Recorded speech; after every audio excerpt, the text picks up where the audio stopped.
Assalamualaikum warahmatullahi wabarakatuh. Bismillahirrahmanirrahim. Alhamdulillahirabbil alamin wassalatu wassalamu ala asyrofil anbiya'i wal mursalin sayyidina wa maulana Muhammadin wa ala alihi washabihi ajmain. Ayeuna urang neraskeun hancap pangaosan urang dina ngaoskeun kitab Matan Qoyah wa Takrib. Perantos kemari terakhir urang ngabahas tentang pasal istinja. Dina urang lajengkeun kana pasal salajengna. Bismillahirrahmanirrahim. Qala al-musannifu rahimahullahu ta'ala wa nafa'ana Allahu bihi wa bi ulumihi fid-dharaini amin radhiyallahu ankum.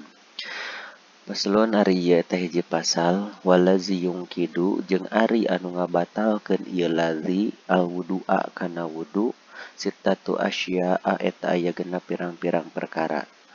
Ma kahiji barang khoroja anu kaluar ieu ma minasabilaini tina jalan dua tegasna kubul jeung dubur. Wa naumu jeung kusabab sare ala ghairi hayatil mutamakkini bari tetep kana lian tingkah anu netepkeun birit kana tempat diukna. Wa zawalul aqli jeung kusabab leungit akal bisakrin kusabab mabok au marodin atawa gering. Walam surojuli jeung paantelna kulit lalaki almar'ata ka awewe al ajnabiyata anu bangsa sejen min ghairi hailin bari tetep tina lian anu ngahalangan teu aya anu ngahalangan. Wa masu parjil adamiyyi jeung nyabak parji bangsa Adam bibatinil kappi kudam paleungeun wa masu halqati duburihi jeung nyabak bubuleudna dubur bangsa Adam alal jadidi kana kaul jadid. Janten dina pasal ieu mah urang bakal ngabahas tentang pembatalan wudu nya. Di dieu walazi yungkidul wudu'a sitatu asya'a perkara anu bakal ngabatalkeun kana wudu teh nyaeta aya genep perkara. Jadi urang gaduh wudu ketika salah sahiji anu genep perkara ieu dilakukeun ku urang aya di urang maka bakal batal wudu. Mana anu genep perkara teh mahoroja minasabilaini aya anu kaluar tina jalan dua teh kubul atanapi dubur. Kubul ma anu payun, dubur ma anu pengker. Ketika aya anu kaluar tina kubul atanapi dubur maka batal wudu. Wa naumu jeung kadua kusabab sare. Nah, sare eta bakal ngabatalkeun kana wudu.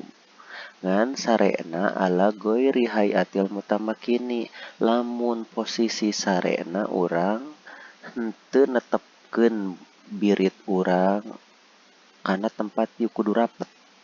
Birit urang, bobokong urang henteu rapet kana tempat calik kana lantai, tah eta mah batal.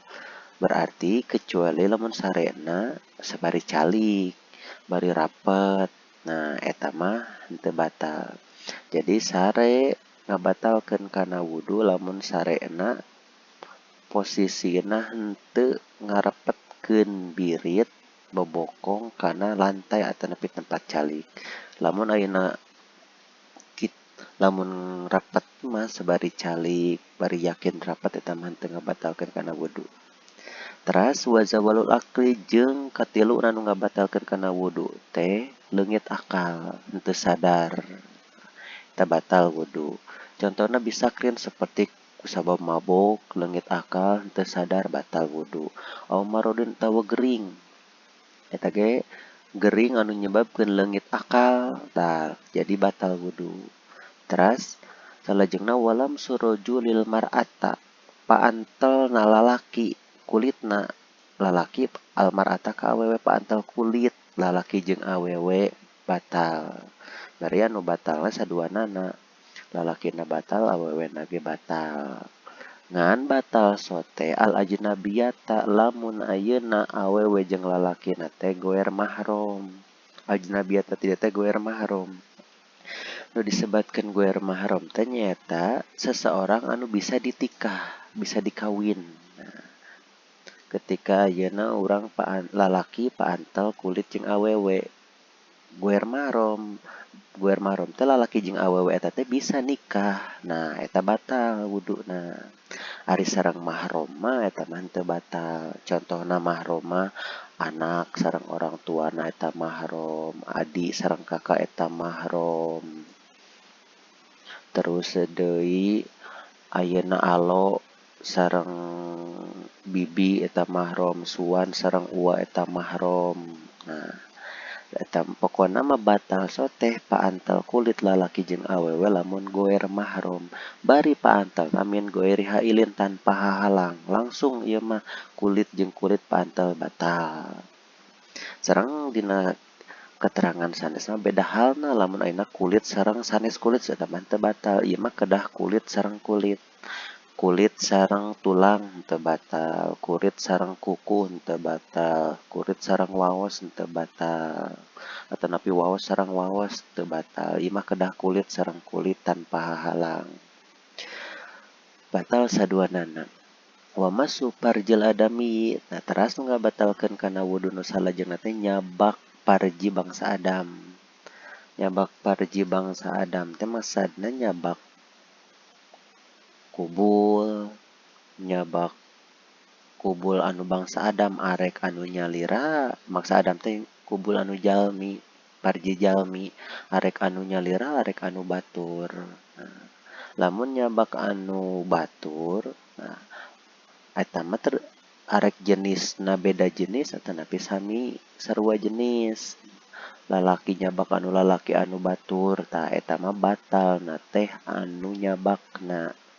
Ari anu dicabakna mah lamun gaduh wudhu teu batal. Da sajenis. Atanapi lamun beda jenis mah nyabak anu batur pameget nyabak anu istri lamun guer mahram eta batal saduanana. Lamun mahram mah batal anu nyabak hungkul gitu.